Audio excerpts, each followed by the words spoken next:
About 5 years ago, I lived downtown in a major city in the U.S. I've always been a night person, so I'd often find myself bored after my roommate, who was decidedly not a night person, went to sleep. To pass the time, I used to go out for long walks and spend the time thinking. I spent 4 years like that, walking alone at night, and never once had a reason to feel afraid. I always used to joke with my roommate that even the drug dealers in the city were polite, but all of that changed just a few minutes of one evening. It was Wednesday, somewhere between 1 and 2 in the morning, and I was walking near a police-patrolled park, quite a ways from my apartment. It was a quiet night, even for a weeknight, with very little traffic and almost no one on foot. The park, as it was most nights, was completely empty. I turned down a short side street in order to loop back to my apartment when I first noticed him. At the far end of the street, on my side, was the silhouette of a man, dancing. It was a strange dance, similar to the waltz, but he finished each box with an odd forward stride. I guess you could say he was dance walking, headed straight for me. Deciding he was probably drunk, I stepped as close as I could to the road to give him the majority of the sidewalk to pass by me. The closer he got, the more I realized how gracefully he was moving. He was very tall and lanky, and he was wearing an old suit.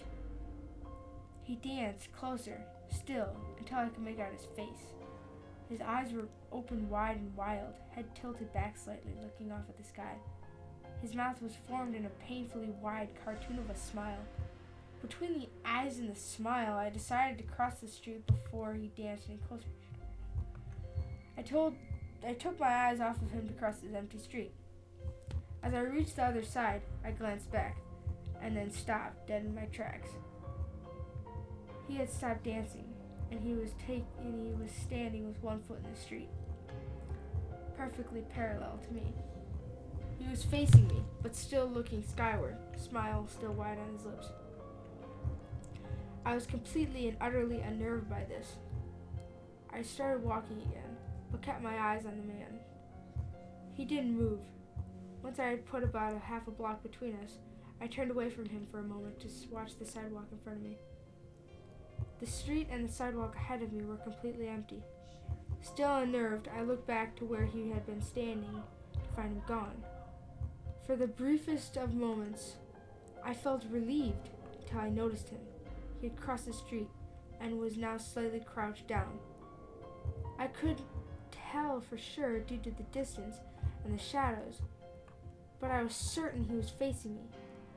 I had looked away from him for more than 10 seconds, so it was clear that he moved fast.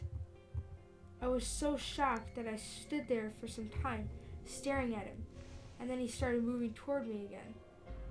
He took giant, exaggerated tiptoe steps as if he were a cartoon character sneaking up on someone, except he was moving very, very quickly. I'd like to say at this point I ran and pulled out my pepper spray or my cell phone or anything at all, but I didn't. I just stood there, completely frozen, as this smiling man crept towards me. And then he stopped again, about a car length away from me, still smiling, his smile, still looking at the sky. When I finally found my voice, I blurted out the first thing that came to my mind. What I meant to ask was, "What do you want?" in an angry, commanding tone. What came out was a whimper. What?